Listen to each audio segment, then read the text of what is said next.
Hello, everybody. Welcome back. Today, we are starting a new topic in mathematics algebra. Many students think algebra is all about letters like x and y, but algebra begins with a very simple idea. Suppose I ask you to think of a number. Maybe it's 5, maybe it's 10, or maybe it's 100. I don't know what number you are thinking of, so how can I represent it?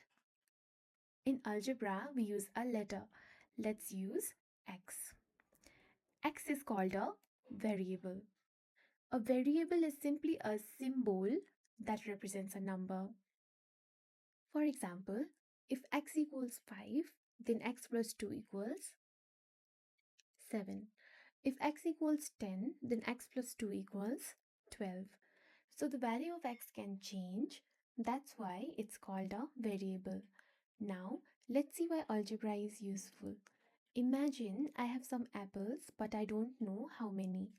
Instead of writing an unknown number of apples, I can write x apples. If I get 2 more apples, I can write x plus 2. Even though I don't know the exact number, I can still describe the situation using algebra. Let's look at two important examples. X plus 2, x squared. This is called an expression.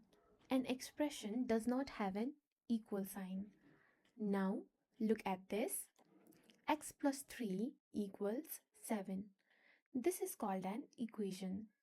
An equation tells us that two things are equal, and one of the main goals of algebra is to find the value of x. In this case, x equals 4 because 4 plus 3 equals 7, so x equals 4. So today we learned a variable represents a number, an expression has no equal sign, an equation has an equal sign, and this is the basic idea behind algebra. Thank you for watching, and I'll see you in the next lesson.